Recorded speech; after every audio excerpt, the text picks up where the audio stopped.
Continuar con otra intervención. Es un placer presentar a nuestra siguiente ponente, que es Sara Zúñiga García. Sara, que es una profesional con una sólida formación en podología, es graduada en podología por la Universidad Miguel Hernández de Elche y actualmente está cursando el programa oficial de doctorado en Ciencias de la Enfermería en la Universidad Jaime I. Además, cuenta con especialización en patología ungueal por la Universidad de Extremadura y ha completado varios másteres, incluyendo uno en investigación en podología por la Universidad Rey Juan Carlos y otro propio en la Universidad Complutense de Madrid en pie diabético. Sara nos va a presentar un trabajo titulado La importancia de la dieta en el riesgo del pie en pacientes con diabetes. Las úlceras del pie diabético son una complicación grave que afecta a muchos pacientes con diabetes mellitus. Y la verdad es que son una de las principales causas de amputaciones y mortalidad en esta población. En este contexto, Sara nos hablará de cómo la dieta mediterránea puede influir en el riesgo de desarrollar estas complicaciones. Es un tema de vital importancia, ya que entender la relación entre la adherencia a esta dieta y el riesgo de úlceras puede ayudar a mejorar la calidad de nuestros pacientes. Sara ha llevado a cabo un estudio importante y exhaustivo que incluye un análisis observacional en pacientes con diabetes tipo 2 y estoy segura de que sus hallazgos nos proporcionarán una nueva perspectiva sobre el manejo de esta condición. Así que sin más, te doy la bienvenida, Sara. Adelante. Hola, buenas. ¿Se me oye? Se te oye Sara, fenomenal. perfectamente, Se sí. te ve muy bien. Muy bien. Sí, sí. Perfecto. Lo que no puedo ver es la presentación mía. Espera. Sí, Ahora. ahora ya está. Vale. Vale, perfecto. Pues adelante, Muchísimas Sara, gracias. cuando quieras. Bueno, muchas gracias por la presentación. Yo soy Sara y actualmente soy profesora en el grado de Podología en la Universidad Miguel Hernández, donde estudié. Mi charla va a ir sobre la importancia de la dieta en el riesgo de pie en pacientes con diabetes, como anteriormente os han dicho. Este es el índice en el que se muestran los distintos apartados que vamos a desarrollar a lo largo de la ponencia. Como han dicho anteriormente, las úlceras del pie diabético son una complicación grave en los pacientes con diabetes. Estas úlceras se caracterizan por ser lesiones de espesor total que afectan a la dermis y que se localizan por debajo del tobillo en pacientes con diabetes. Su prevalencia a nivel mundial se sitúa en torno del 6,3%, con variaciones regionales significativas. La prevalencia más alta se sitúa en América del Norte, donde se sitúa en 13%, y la más baja en Oceanía, donde esta alcanza un 3%. Entre los factores de riesgo para el desarrollo de estas lesiones se encuentra el sexo masculino, el nivel educativo bajo, la duración de la diabetes, el uso de insulina como tratamiento, la presencia de enfermedad arterial periférica, alteraciones microvasculares de la diabetes, como pueden ser la retinopatía, la nefropatía, la neuropatía periférica diabética, un control glucémico inadecuado y fumar, el tabaquismo. Además, como han dicho anteriormente, son responsables del 85% de las amputaciones de las extremidades inferiores en pacientes con diabetes. Además, las úlceras de pie diabético y las amputaciones son factores de riesgo independientes de muerte prematura, con un 50% de los pacientes falleciendo dentro de los 5 años posteriores al episodio de la úlcera. El tratamiento de estas lesiones, además, implica un gasto 8 veces mayor en comparación con los pacientes que no tienen esta complicación, por lo que representa una carga económica significativa.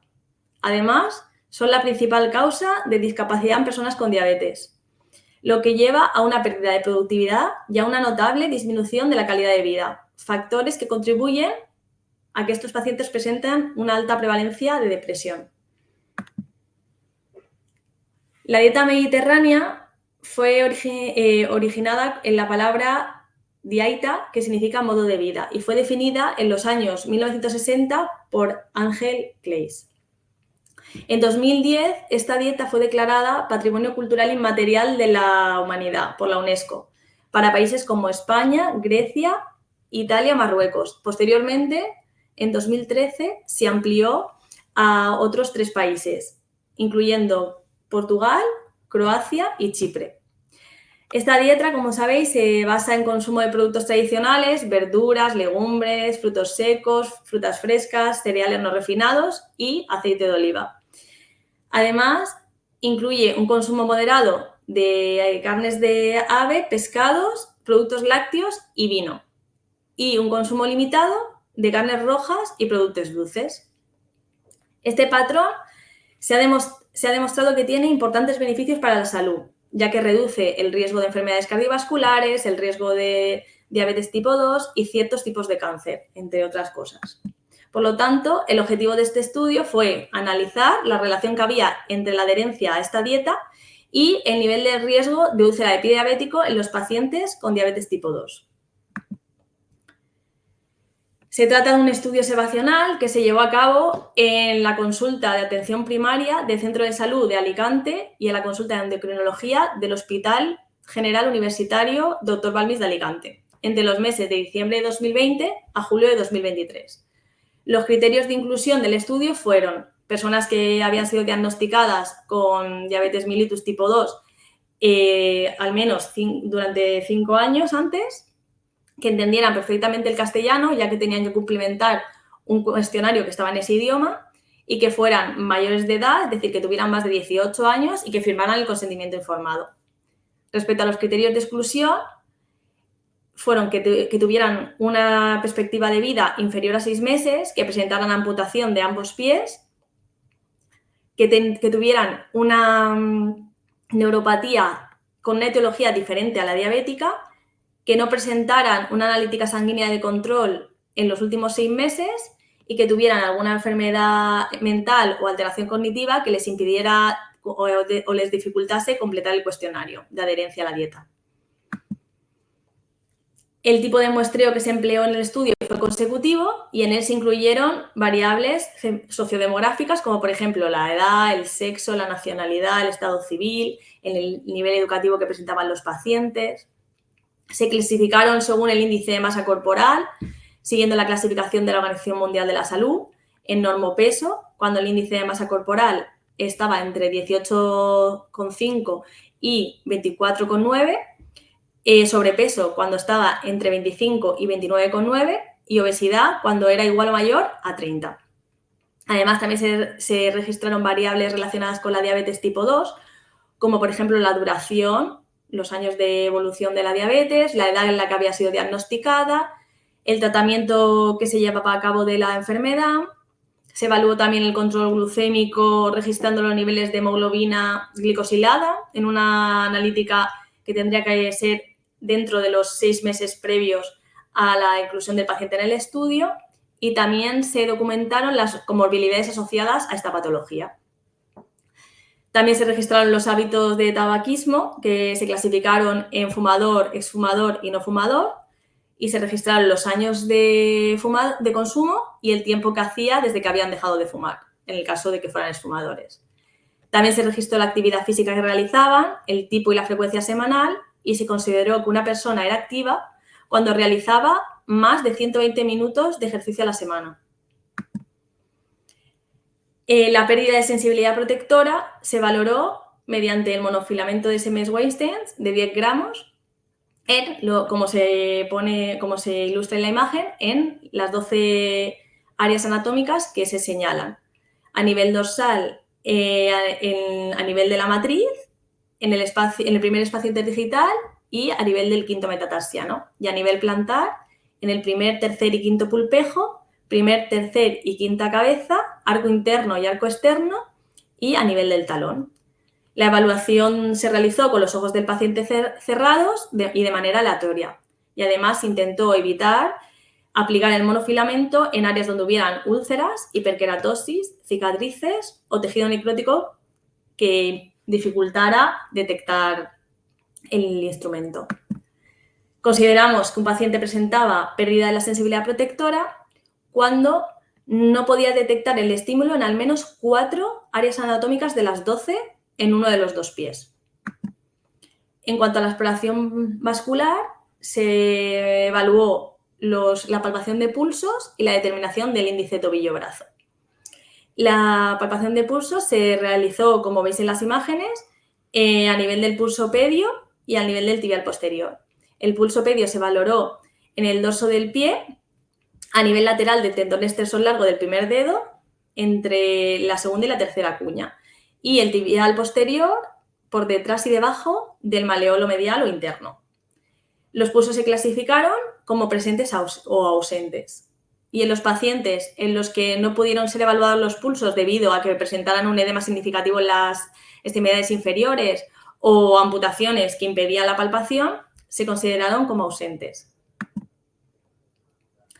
El índice tobillo-brazo se evaluó, como veis en la imagen, con el paciente en decúbito supino tras un breve reposo de unos 5 minutos. Se calculó midiendo la presión arterial sistólica en las arterias pedia dorsal y tibial posterior y se dividió el valor más alto de estas mediciones entre la presión sistólica del brazo control.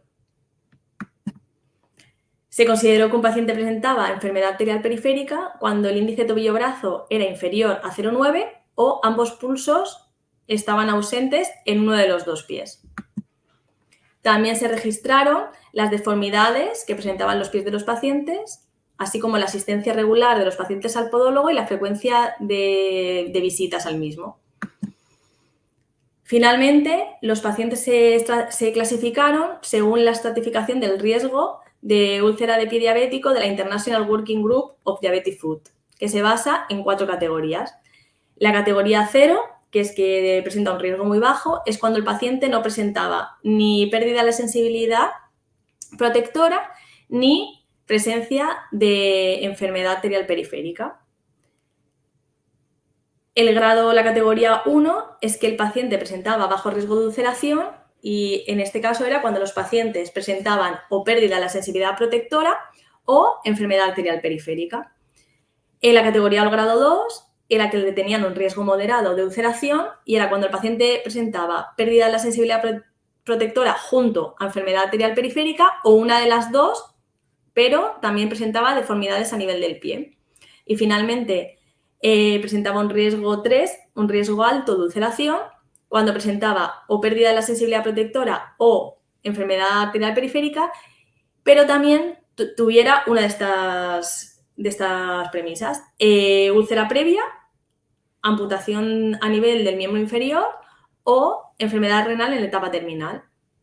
Posteriormente, nosotros clasificamos el riesgo de úlcera en 2 categorías.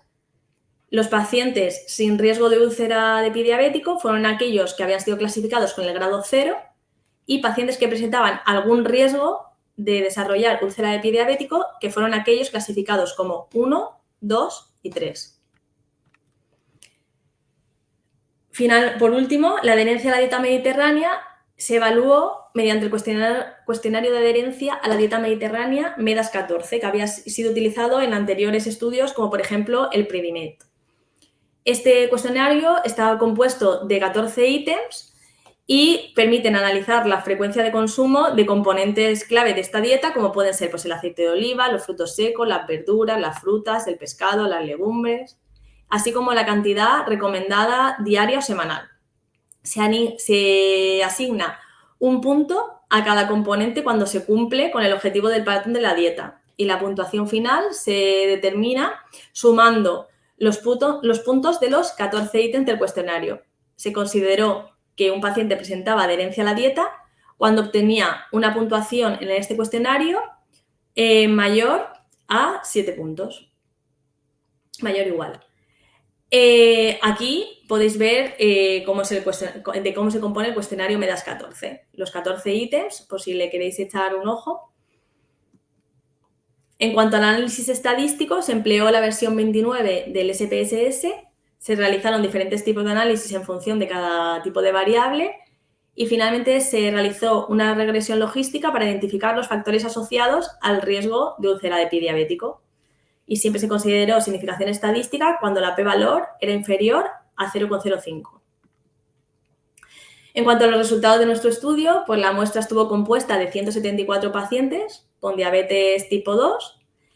El 61,5% fueron varones frente al 38,5% que fueron mujeres, con una edad media de 69,56 años. La evolución de la diabetes fue de 15,34 años y la edad diagnóstica 52,32 años.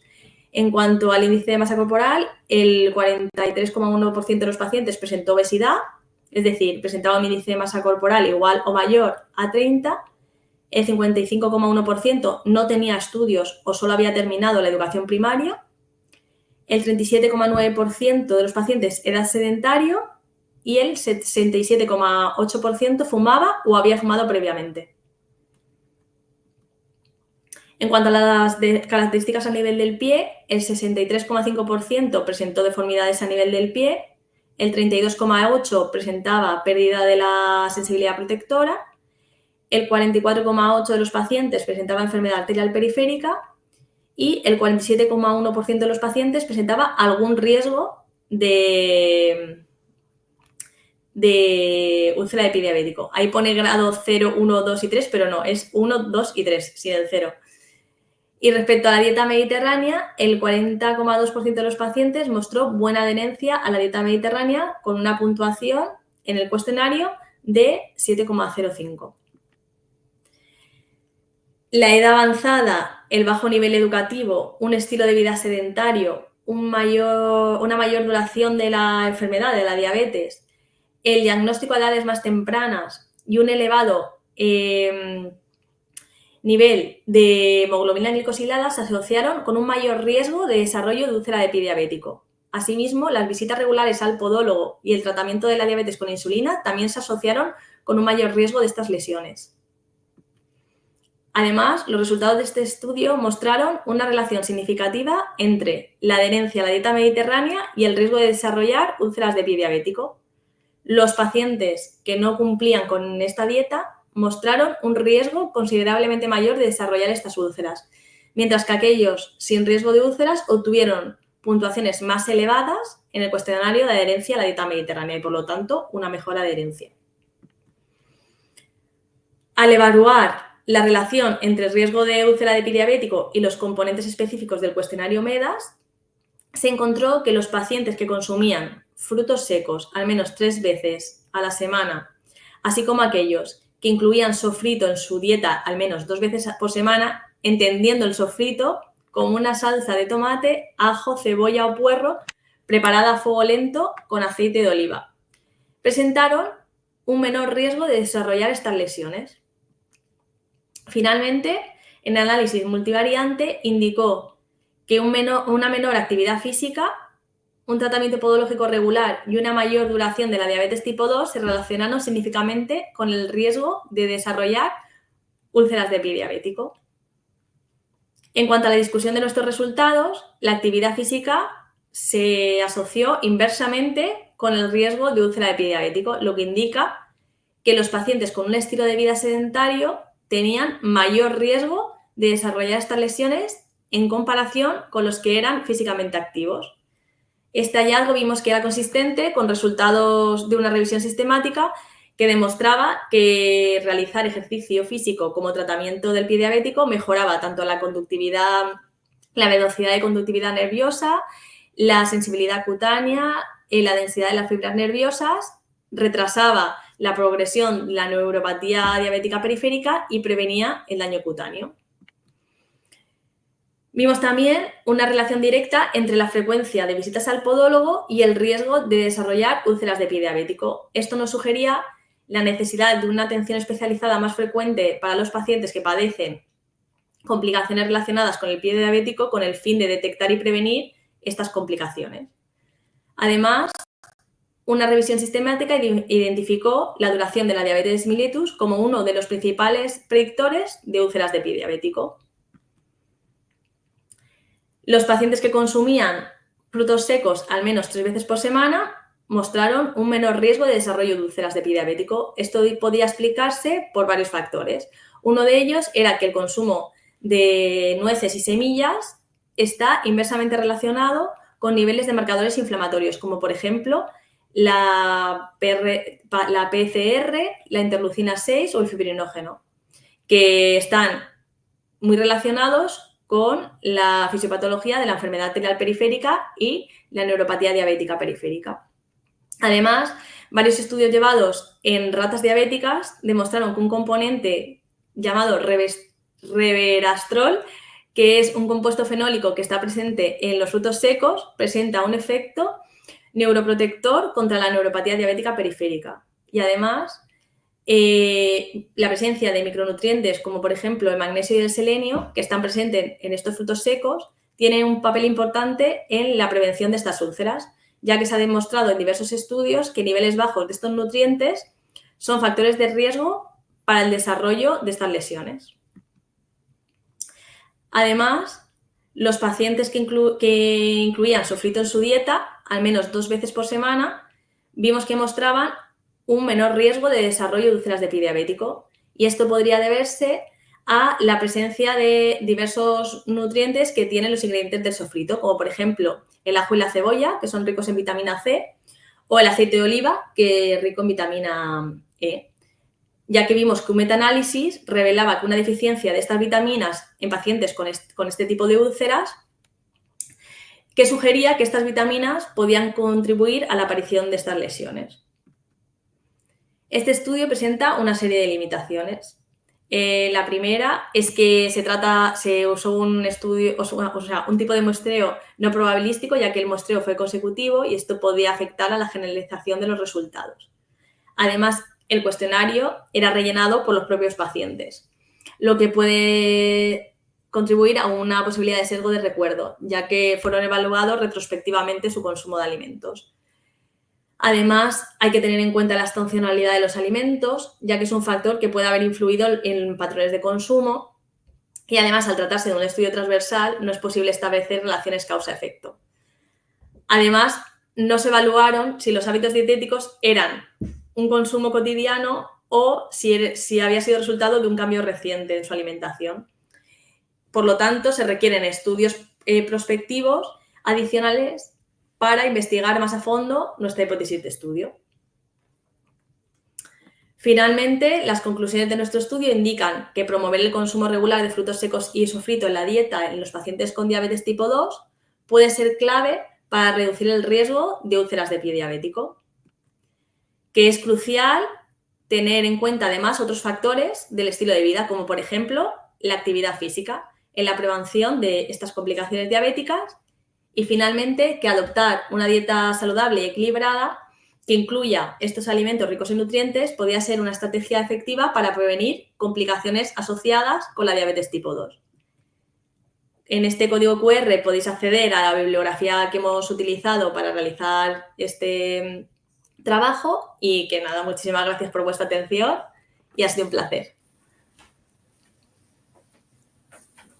Muchas gracias, Sara. De verdad, felicidades por De el nada. trabajo que nos has presentado. Se nota el esfuerzo y la dedicación que has puesto en esta investigación y sin duda lo que has compartido nos será muy útil en nuestra práctica diaria. Me ha parecido fenomenal porque es un enfoque distinto del pie diabético de lo que estábamos acostumbrados a oír siempre en los congresos, que estábamos ya un poco con las úlceras del pie diabético ya un poco saturados.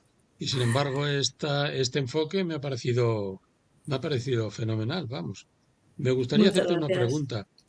Has Dime. mencionado la importancia de la adherencia a la dieta mediterránea. ¿Qué estrategias recomendarías para fomentar esta adherencia en los pacientes, especialmente en aquellos que pueden tener dificultades para cambiar sus hábitos alimenticios? Es difícil, ¿eh? Uf, Es muy difícil, es verdad. sí, A ver, vimos que había una serie que ya se están inventando con la inteligencia artificial, varias apps que pueden ayudar a fomentar la adherencia, pero es que se está perdiendo, o sea, no es que es a fomentarla, es que encima se está perdiendo cada vez. Yo iría enfocada más a la juventud, que creo que es la que claro. más lo está perdiendo. Iría enfocada a niños y adolescentes, antes que a los pacientes que ya tienen la enfermedad, que igual es más complicado. O sea, que lo O sea, harías, tiraría claro, más como atención a un los poco que preventivo, creo claro. Es evidente que los La jóvenes adherencia cada vez se distancian más de lo que es la dieta mediterránea, es verdad. están tirando más a dietas de comida más rápida. Sí, sí, la comida basura, esa que llamamos, sí, sí. Eso. Muchas gracias, Sara, por tu De trabajo nada. bien presentado. Desde luego es muy interesante y es un placer volverte a ver. Nos ha mandado Gracias. muchos recuerdos para ti, Marian, para que hoy no puede estar con nosotros. Y entonces, bueno, yo quisiera hacerte una pregunta. Eh, ¿Tienes pensado llevar a cabo un estudio que evalúe otros patrones dietéticos y su relación en las complicaciones con el pie diabético? Sí, en la actualidad estamos viendo a ver si podíamos, porque yo me centré en la tesis doctoral toda en la dieta mediterránea, en todas las complicaciones, porque aparte de estas también valoramos muchos tipos de sensibilidades, o sea, dolorosa, térmica, sensitiva, táctil, también la propiocepción, o sea, no solo fue esta parte. Y ahora queríamos extrapolarlo de una forma más general, no tan específica, porque llevaba mucho tiempo de trabajo y es muy difícil valorar a un paciente durante una hora que quiera, porque además tenían que ser citados fuera del horario de consulta y venir a posta a participar en el estudio. Queremos hacer algo como más resumido, a lo mejor con las cosas clave, en dietas como baja en carbohidratos, vegetariana y cetogénica, que son así yo creo que las que ahora también se oyen más. A ver Es- si hay alguna diferencia. Esta es una tesis doctoral tuya, Esto es un trocito de tu tesis doctoral. un trocito de ¿Cuándo, mi tesis doctoral. sí, ¿cuándo la quieres presentar? ¿O cuándo Pues tienes mi idea pensado? es defenderla en febrero. Ah, bueno, pues ya mismo. Sí, no, es que se ha Sí, hecho largo, sí. ¿eh? Que con el COVID, al pillar el COVID por en medio, se retrasó un montón. Por eso se ponía que se empezó desde diciembre de 2020 a febrero de 2023, porque hasta 2023, principio, febrero, no me dejaron entrar en atención primaria. Claro, al ser Pues podóloga no lo tenemos tan fácil. bueno, como todos, te deseamos lo mejor. Sí, Te deseamos lo mejor, un éxito. Ya nos contarás, mira, entra, te da la enhorabuena. Mario, gracias. enhorabuena, muy buena presentación, si es verdad. Y Sandra te dice, buenas tardes, Sandra desde Argentina, te Muchas saluda. gracias. Y Funciden dice que se ha investigado como factores sociales o económicos, cómo los factores sociales o económicos pueden influir en la capacidad de los pacientes para seguir una dieta mediterránea de manera regular. Sí que se investiga, o sea, yo no lo investigué, no, solo tuve el nivel educativo, no valoré socioeconómico, pero sí que hay estudios que una de las primeras barreras que hay es el coste de los alimentos. Hmm. Sí Eh, que, sí, no, le comentaba a José María ahora que ya en el Congreso de Chile hablaba un profesor de la diferencia de utilizar la dieta mediterránea en zonas que tenían mucho problema económico y otras, y cómo se veían los cambios en la salud, y que es lo mismo, o sea, que estamos hablando de lo mismo. Quizás tengamos que sí. investigar más en este aspecto, sí, o por lo Es que menos, hay cambios incluso en España, en el sureste se cumple menos que en el resto, según exacto, sí. diversos estudios. Mira, Viviana te dice buenas tardes desde Salta, Argentina. Argentina. Buenas. Y Funciden te pregunta, ¿qué papel juegan las intervenciones nutricionales y dietéticas en la reducción del riesgo de amputaciones en pacientes diabéticos? Pues las amputaciones no me salió significativo. He de decirlo que no me salió en la tesis no me salió significativo. Me salió significativo la presencia de úlceras en el momento de valorarlo y haber tenido previamente úlceras. Pero las amputaciones casi rozó la significación, pero creo que fueron 0,058, que también, y quizás si aumentáramos la muestra, que en un primer momento mi tamaño muestral fueron 250 y luego tuvimos que reducirlo un poco porque se alargaba muchísimo en el tiempo. Quizá aumentando sí que salga también con las amputaciones. Muy bien, pues yo creo que, vamos, no se puede decir nada más ni mejor que lo que has dicho. Me Sí, parece fenomenal. Laura Sí, sí. Becerril te felicita y te dice que muy buen trabajo. Muchas gracias. Y Margarita te dice que felicidades por un tema tan interesante.